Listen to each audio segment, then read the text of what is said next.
नमस्कार, जय हिंद दोस्तों। स्वागत है आपका अपने YouTube channel important MCQ by Sandeep में।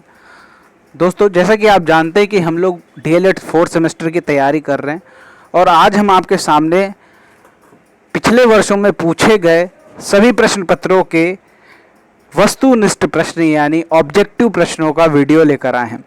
यहाँ पर हम पिछले जो 4 वर्षों में या 4 बैचों में जितने भी पेपर आए हैं, 4 पेपर आए हैं 4th सेमेस्टर के शैक्षिक प्रबंधन एवं प्रशासन के, वो चारों पेपर के आज हम यहाँ पर आपके सामने ऑब्जेक्टिव प्रश्नों का सलूशन लेकर आए हैं। तो इस वीडियो को ज़रा ध्यान से देखिएगा और एक एक प्रश्न अच्छे से समझ लीजिएगा और आपको एक अंदाज़ा भी हो जाएगा कि किस तरह के प्रश्न आते हैं आपके 4th सेमेस्टर के शैक्षिक प्रबंधन एवं प्रशासन। ये DLED 4th सेमेस्टर का सेकेंड पेपर है। ठीक है, तो चलिए शुरू करते हैं आज का वीडियो को शुरू करने से पहले एक निवेदन है, अगर आपने अभी तक चैनल को सब्सक्राइब नहीं किया तो चैनल को सब्सक्राइब कर लीजिए, घंटी का निशान दबा लीजिए और आने वाले सभी वीडियोस का रेगुलर नोटिफिकेशन आपको मिल जाया करेगा। तो यहाँ पर जो पहला प्रश्न है, कक्षा कक्ष में एवं कक्षा कक्ष के बाहर किसी सार्थक क्रियाकलाप को संपन्न कराने के लिए क्या आवश्यक है? नेतृत्व करना, योजना बनाना, प्रशासन करना या फिर प्रबंधन करना।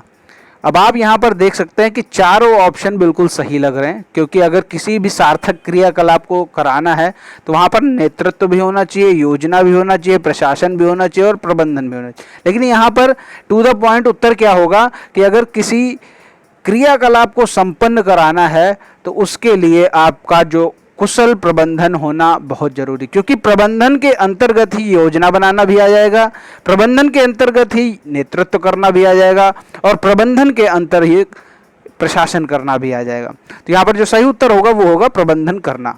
अगला प्रश्न है, प्रबंधन के अंतर्गत किस संसाधन का समन्वय नहीं होता? वित्तीय संसाधन, भौतिक संसाधन, मानवीय संसाधन, उपयुक्त सभी।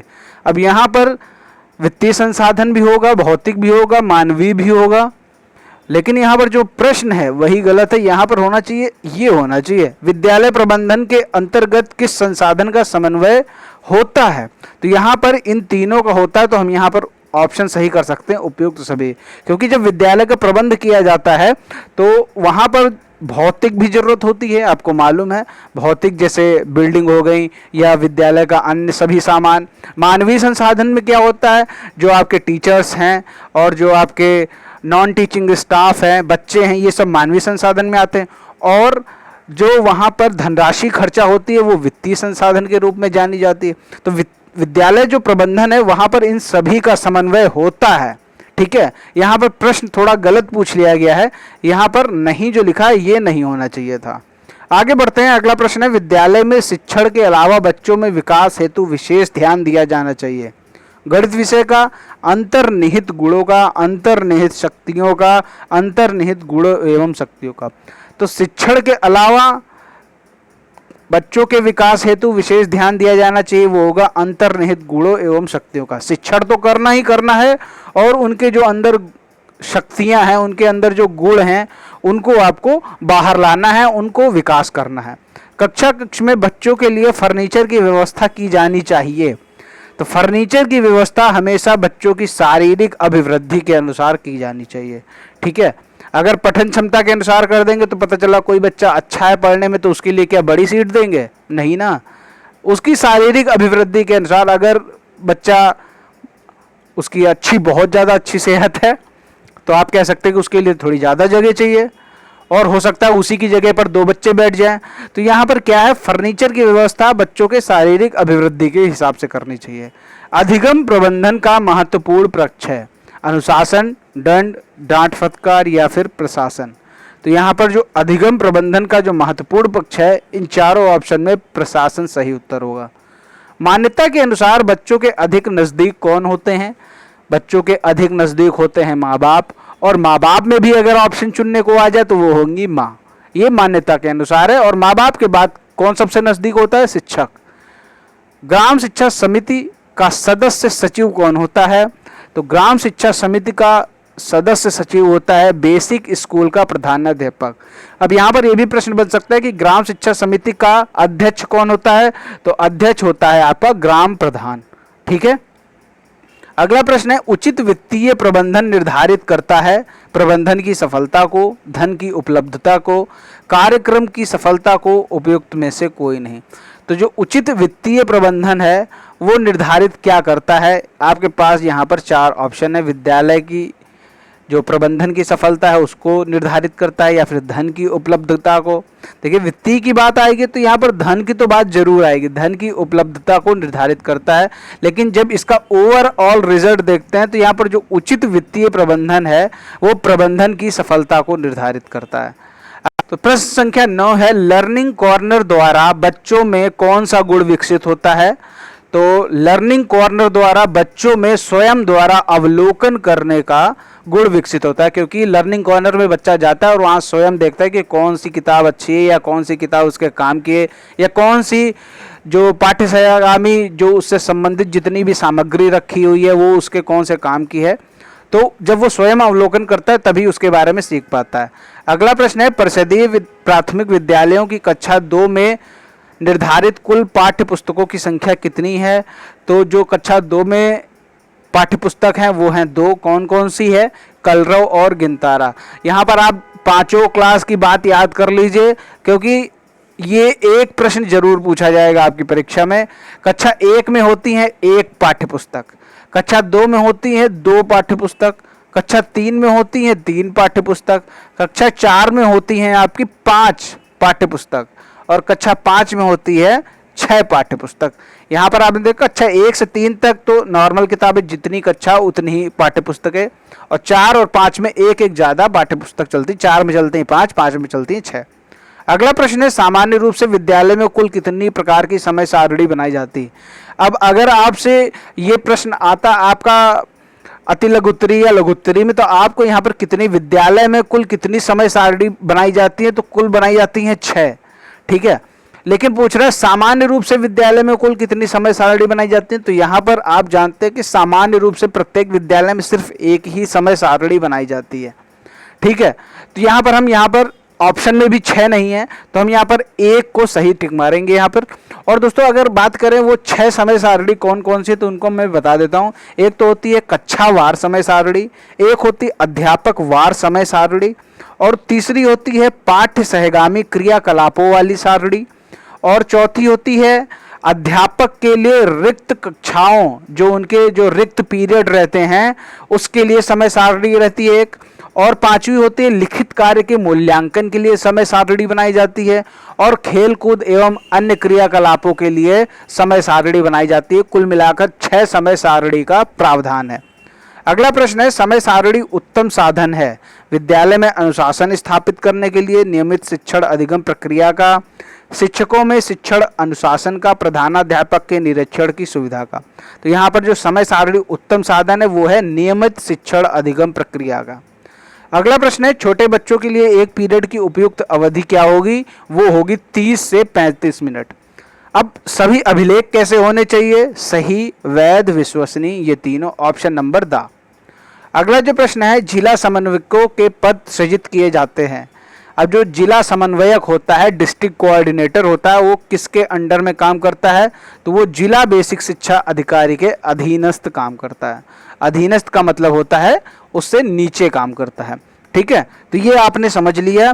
ये बैच 2013 का चतुर्थ सेमेस्टर का पेपर था। अब बात करते हैं बैच 2014 के चतुर्थ सेमेस्टर के पेपर की, जो 2018 में हुआ था। पहला प्रश्न है, प्रकृति प्रदत्त शिक्षण अधिगम सामग्री नहीं है। अब प्रकृति से संबंधित नहीं है वो आपको बताना है, तो वो है मानचित्र। फूल, पत्तियां, फल, ये सब प्रकृति से प्राप्त हो रहा है, लेकिन मानचित्र सो मानव निर्मित है।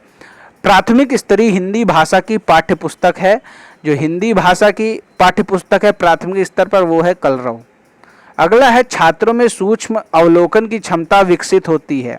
सूक्ष्म अवलोकन, अब यहाँ पर देख दीजिए चारों ऑप्शन जो आपको दे रखे हैं, यहाँ पर अवलोकन से संबंधित कौन है? वो है भ्रमण। छात्रों के व्यक्तित्व में सर्वांगीण विकास में सहायक विद्यालय में आयोजित क्रियाकलाप क्या कहलाते हैं? ऐसे क्रियाकलाप जो व्यक्तित्व के सर्वांगीण विकास हेतु सहायक होते हैं, वो कौन से होते हैं? वो होते हैं पाठ्य सहगामी क्रियाकलाप, ठीक है। जो पढ़ाई के साथ साथ जितने अन्य क्रियाकलाप होते हैं पाठ्य सहगामी क्रियाकलाप कहलाते हैं। कक्षा कक्ष में सीखने सिखाने की सामग्रियों को रखने का स्थान क्या कहलाता है? वो कहलाता है लर्निंग कॉर्नर, यानी सीखने का कोना। अगला प्रश्न है, कार्य पुस्तिकाएं बच्चों को अधिकाधिक अवसर उपलब्ध कराती हैं। जो कार्य पुस्तिकाएं होती हैं यानी जो वर्कबुक होता है वो बच्चों को अधिक से अधिक अभ्यास करने के अवसर उपलब्ध कराती हैं। अब बात करें बेसिक शिक्षा अधिनियम कब पारित हुआ? तो बेसिक शिक्षा अधिनियम 1972 में पारित हुआ। शिक्षकों को शैक्षिक सपोर्ट प्रदान करने हेतु जनपद स्तर पर स्थापित अकादमिक संस्था कौन सी है? अब चारों में से आप देख सकते हैं जो जनपद स्तर पर कौन सी संस्था, ये जो SCERT है ये राज्य की राजधानी में होता है। जैसे अपने उत्तर प्रदेश की बात करें तो ये लखनऊ में है, SCERT ये लखनऊ में है। आंग्ल भाषा शिक्षण संस्थान ये भी राज्य में होता है। ब्लॉक संसाधन केंद्र ये प्रत्येक ब्लॉक पर होता है। और जो जिला शिक्षा एवं प्रशिक्षण संस्थान ये जनपद स्तर पर होता है, जिसको हम लोग कहते हैं डाइट। तो शिक्षकों को शैक्षिक सपोर्ट प्रदान करने हेतु जनपद स्तर पर डाइट होता है। विद्यालय में सभी कक्षों में नियमित पठन पाठन हेतु बनाई जाती है। क्या बनाई जाती है? नियमित पठन पाठन हेतु बनाई जाती है समय सारणी। अगला प्रश्न है, विद्यालय समय सारणी होनी चाहिए। कैसी होनी चाहिए? विद्यालय समय सारणी लचीली होनी चाहिए। विद्यालय समय सारणी कठोर नहीं होनी चाहिए, क्योंकि विद्यालय की जो समय सारणी है वो अध्यापकों और छात्रों के हिसाब से बनाई जाती है। जब आवश्यकता होती है तो उसमें परिवर्तन किया जाता है। तो विद्यालय समय सारणी लचीली होनी चाहिए। राज्य हिंदी संस्थान उत्तर प्रदेश कहाँ स्थित है? तो वो स्थित है वाराणसी। अब राज्य हिंदी संस्थान और राज्य शिक्षा संस्थान में लोग कंफ्यूज हो जाते हैं, तो हम इसको थोड़ा सा ऐसे याद कर सकते हैं। जैसे हिंदी है तो आप जानते हैं ये कहाँ पे? ये बनारस में है, यानी वाराणसी में है। तो आपने सुना होगा BHU, सुना होगा बनारस हिंदू यूनिवर्सिटी, ठीक है। अब बनारस हिंदू यूनिवर्सिटी कहाँ है? बनारस में है, यानी वाराणसी में है। तो ये बनारस हिंदू यूनिवर्सिटी है। तो हिंदू से हम याद रख सकते हैं कि हिंदी। तो राज्य हिंदी संस्थान कहाँ है? जहाँ पर BHU है, यानी बनारस हिंदू यूनिवर्सिटी है, यानी वाराणसी में। राज्य हिंदी संस्थान वाराणसी में है। NCERT का मुख्यालय कहाँ है? तो वो है अपने देश की राजधानी दिल्ली में। जिला शिक्षा एवं प्रशिक्षण संस्थान में विभागों की संख्या कितनी है? तो डाइट में विभागों की संख्या 7 है। इंदिरा गांधी राष्ट्रीय मुक्त विश्वविद्यालय यानी इग्नू की स्थापना कब की गई? तो इग्नू की स्थापना की गई 1985 में। अध्यापक शिक्षा संस्थानों को प्रमाणित यानी मान्यता देने का कार्य करने वाली संस्था कौन सी है? तो अध्यापक शिक्षा संस्थानों को प्रमाणित करने वाली जो संस्था है वो है NTCE। NTCE इसकी स्थापना हुई थी 1995 में और इसका मुख्यालय है नई दिल्ली, ठीक है। तो ये हो गए आपके वर्ष 2018 में पूछा गया प्रश्न पत्र, और ये था बैच 2014 का। अब बात करते हैं बैच 2015 का, जो 2018 में हुआ था, ये भी 2018 में हुआ था। तो ये बैच 2015 का पेपर है। पहला प्रश्न है, शिक्षा प्रबंधन का प्रमुख कार्य है। शिक्षा प्रबंधन का प्रमुख कार्य क्या? पर्यवेक्षण करना, प्रशासन करना, व्यवस्था करना या फिर नियोजन करना। शिक्षा जो प्रबंधन का जो प्रमुख कार्य है वो है नियोजन करना, ठीक है। नियोजन करने का से अर्थ क्या है कि यहाँ पर सब कुछ नियोजन के अंतर्गत सब कुछ आ जाता है। जितने भी फैसले लिए जाते हैं वो सब नियोजन के अंतर्गत आते हैं। तो शिक्षा प्रबंधन हेतु जितनी भी आवश्यक बातें हैं वो सब नियोजन में आ जाती हैं। अगला है, औपचारिक रूप से संगठित समूहों में व्यक्ति से मिलकर कार्य करने की कला ही प्रबंधन है। यह किसका कथन है? तो ये कथन है FW टेलर का। अगला प्रश्न है, विद्यालय प्रबंधन में महत्वपूर्ण भूमिका होती है प्रधानाध्यापक की, शिक्षक की, बच्चों की या फिर सभी की? तो उपयुक्त सभी की। प्राथमिक शाला के लिए ग्रामीण क्षेत्र में भवन हेतु स्थान का चयन करते समय ध्यान रखना चाहिए कि जो विद्यालय है वो गांव के समीप होना चाहिए और खुले मैदान में होना चाहिए, ताकि जो विद्यालय का जो ग्राउंड है वहाँ पर बच्चे खेल सकें, खुला मैदान वहाँ होना चाहिए। मानवीय प्रबंधन के घटक हैं। मानवीय प्रबंधन की जब बात आएगी तो वहाँ पर मानव का जिक्र होगा। तो मानव है शिक्षक, बच्चे और समुदाय, ठीक है। आगे चलते हैं, समय सारणी को सर्वाधिक महत्वपूर्ण गुण है लचीलापन। अभी मैं बता चुका हूँ। अगला प्रश्न है, विद्यालय समुदाय के परस्पर सहयोग का प्रमुख उद्देश्य क्या है? अध्यापकों को अनुशासित करना, छात्रों और अध्यापकों में मधुर संबंध स्थापित करना, छात्रों में अध्ययन के प्रति रुचि जागृत करना, या फिर समुदाय से सहयोग प्राप्त करना। तो विद्यालय समुदाय के परस्पर सहयोग का प्रमुख उद्देश्य ये है कि छात्रों में अध्ययन के प्रति रुचि जागृत हो। ठीक है, आगे देखते हैं। अगला प्रश्न क्या है? बुक बैंक से संबंधित पंजिका नहीं है। ठीक है, जो आपकी बुक हैं तो वहाँ पर जितनी भी पंजिकाएं होती हैं, अब उनसे कौन सी पंजिका संबंधित नहीं है? वो है दान पंजिका। ठीक है, क्योंकि विद्यालय में भंडार पंजिका, संचयी अभिलेख, कार्यवाही पंजिका, यहाँ पर दान पंजिका बुक बैंक से संबंधित नहीं है। व्यायाम की आवश्यकता क्यों होती है? बालकों के शारीरिक विकास हेतु व्यायाम की आवश्यकता होती है। यदि एक बालक कक्षा में स्वच्छता के साथ नहीं आता है तो शिक्षक क्या करेगा? शिक्षक उसे स्वच्छता के लाभ बताएगा ताकि जब बालक अगली बार कक्षा में आए तो वो थोड़ा साफ होकर आए। अगला प्रश्न यहाँ पर है, अधिकारियों के द्वारा किए गए निरीक्षण, विद्यालय के कार्य के घंटों तथा विद्यालय को प्रभावित करने वाले अन्य गतिविधियों का उल्लेख कहाँ किया जाता है? जब अधिकारी निरीक्षण पर आता है तो वहाँ पर जो उल्लेख करता है कि मैंने यहाँ पर क्या क्या निरीक्षण किया, वो लॉग बुक में एंटर करता है। उसकी जो एंट्री होती है वो लॉग बुक में होती है। जिला बेसिक शिक्षा समिति का गठन कब किया गया? तो जिला बेसिक शिक्षा समिति जो है वो उत्तर प्रदेश बेसिक शिक्षा अधिनियम 1972 के अंतर्गत की गई। तो यहाँ पर 1972 तो ऑप्शन में नहीं है, तो हम यहाँ पर क्या टिक कर सकते हैं? अब 1972 के जो आसपास हो उसी पर हम टिक कर दें। तो 1972 के आसपास सबसे नज़दीक कौन सा है? 1971 यहाँ पर सही माना जा सकता है, क्योंकि हमारे पास ऑप्शन ही नहीं है। तो हमने 1971 को ऑप्शन सही कर, क्योंकि ये जो जिला बेसिक शिक्षा समिति है इसका जो गठन किया गया है वो उत्तर प्रदेश बेसिक शिक्षा अधिनियम के अंतर्गत किया गया है, और उत्तर प्रदेश बेसिक शिक्षा अधिनियम 1972 में इसका गठन किया गया था। अगला जो प्रश्न है, भारत में विद्यालय निरीक्षण पद्धति का प्रारंभ कब हुआ? तो ये अंग्रेजों के शासनकाल से चला आ रहा है निरीक्षण पद्धति का। विद्यालय की बौद्धिक प्रयोगशाला कहते हैं पुस्तकालय को। संचयी अभिलेख पत्र में लेखा रखा जाता है, किसका रखा जाता है? छात्र की प्रगति का, शिक्षक की प्रगति का, विद्यालय वित्त का, इनमें से कोई नहीं। तो जो संचयी अभिलेख पत्र होता है उसमें छात्र की प्रगति का लेखा रखा जाता है। अब दोस्तों बात करते हैं डीएलएड 2017 बैच के चतुर्थ सेमेस्टर के पेपर की, जो कि वर्ष 2019 में संपन्न हुआ था। पहला प्रश्न यहाँ पर है, निम्नलिखित में से कौन सा भौतिक संसाधन के अंतर्गत आता है? तो छात्र छात्राएं, शिक्षक, प्रधानाध्यापक ये आते हैं मानवीय संसाधन के अंतर्गत, और भौतिक संसाधन के अंतर्गत आता है विद्यालय भवन। अगला प्रश्न है, विद्यालय की बौद्धिक प्रयोगशाला पुस्तकालय अभी बता चुका हूँ। समस्या समाधान का प्रमुख अंग क्या है? अनुशासन प्रक्रिया, अधिगम प्रक्रिया, निर्णयन प्रक्रिया, या फिर शिक्षण प्रक्रिया? तो समस्या समाधान का जो प्रमुख अंग है वो है निर्णयन प्रक्रिया। मानवीय प्रबंधन के घटक हैं, अभी बता चुका हूँ।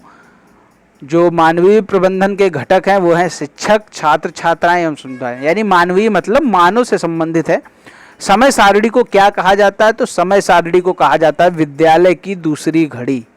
ठीक है, आगे देखते हैं। अगला जो प्रश्न है, विद्यालय के अभिलेखों का मुख्य उद्देश्य होता है दंड का सच, आवश्यक सूचनाओं का रखरखाव, अनियमितताओं की जानकारी, निरीक्षण में सहयोग। तो विद्यालय के अभिलेखों का मुख्य उद्देश्य होता है आवश्यक सूचनाओं का रखरखाव। अगला जो यहाँ पर प्रश्न है, कोठारी कमीशन 1964-66 ने राष्ट्र निर्माताओं की संज्ञा किसे दी? ये तो आंख बंद करके आप जानते हैं, अध्यापकों को राष्ट्र निर्माताओं की संज्ञा दी गई है। शैक्षिक पर्यवेक्षण का मुख्य उद्देश्य क्या होता है? तो शैक्षिक पर्यवेक्षण का जो मुख्य उद्देश्य है वो होता है सामान्य निर्देशन देना। राज्य शिक्षा संस्थान कहाँ स्थित है? तो ये आपका स्थित है प्रयागराज या इलाहाबाद। अगला जो प्रश्न है, विद्यालय में अनुशासन स्थापित करने में सहायक नहीं है। विद्यालय में अगर अनुशासन स्थापित नहीं हो रहा है तो उसका क्या कारण हो सकता है? कि दंड की अधिकता। मान लीजिए अगर आपके विद्यालय में बालकों को बहुत ज़्यादा दंड दिया जाता है तब भी वहाँ पर अनुशासन स्थापित नहीं होगा, क्योंकि फिर बालक ये समझ जाएंगे कि अगर हम शैतानी करेंगे या कुछ करेंगे तो ज़्यादा से ज़्यादा क्या होगा, दंड मिल जाएगा, बस ख़त्म हो जाएगी बात। तो इसलिए अगर आपके विद्यालय में दंड की अधिकता है तो आप अपने विद्यालय में अनुशासन स्थापित नहीं कर सकते। राज्य हिंदी संस्थान कहाँ है? वो है बनारस यानी वाराणसी में। अगला प्रश्न है, विद्यालय प्रबंधन में महत्वपूर्ण भूमिका होती है, किसकी होती है? प्रधानाध्यापक, शिक्षकों की, छात्र छात्राओं की, प्रधान लिपिक की। तो विद्यालय प्रबंधन में जो महत्वपूर्ण भूमिका होती है इन चारों ऑप्शन में प्रधानाध्यापक की। शैक्षिक प्रबंधन का महत्वपूर्ण पक्ष क्या है? दंड, पुरस्कार, प्रशासन या अनुशासन? तो शैक्षिक प्रबंधन का महत्वपूर्ण पक्ष है आपका अनुशासन। ठीक है, अनुशासन होना बेहद जरूरी है अगर आपको कोई शैक्षिक संस्थान चलाना है, वहाँ पर शैक्षिक प्रबंधन करना है। कौन सी पाठ्य सहायगामी क्रिया तर्क शक्ति का विकास करती है? तो तर्क शक्ति का विकास कौन करेगा? वो करेगा वाद विवाद। जब एक दूसरे से वाद विवाद करेंगे तब हमारे तर्क जो होते हैं वो और ज़्यादा स्ट्रांग होंगे और हमारी जो तर्क शक्ति है उसका विकास होगा। भगदड़ जैसी आपदाएं कैसे होती हैं? जागरूकता से, कुप्रबंधन से, कड़ाई होने से या अधिक सुविधाओं से? तो भगदड़ जैसी जो आपदा होगी वो कुप्रबंधन से होती है। ठीक है, वहाँ पर प्रबंधन सही से नहीं होता है, इसलिए भगदड़ जैसी आपदाएं होती। तो ये आपने देखा कि बैच 2013, बैच 2014, बैच 2015, बैच 2017 में जो 4th सेमेस्टर के पेपर आए थे उन सभी के 4th सेमेस्टर के जो पेपर हैं उन सभी के यहाँ पर हमने आपको सभी प्रश्नों के उत्तर करके यहाँ दिखाए हैं। उम्मीद है कि आपको सारे प्रश्नों के उत्तर मिल गए होंगे। अगर अभी आपके मन में कोई समस्या है किसी भी सब्जेक्ट को लेकर तो आप हमें नीचे कमेंट में अपनी समस्या बता सकते हैं। उम्मीद करता हूँ वीडियो पसंद आया होगा। वीडियो पसंद आया तो लाइक करें, शेयर करें। चैनल को सब्सक्राइब नहीं किया तो चैनल को सब्सक्राइब करके घंटी का निशान जरूर दबाएं। मिलते हैं अगले वीडियो में, तब तक के लिए जय हिंद, जय भारत।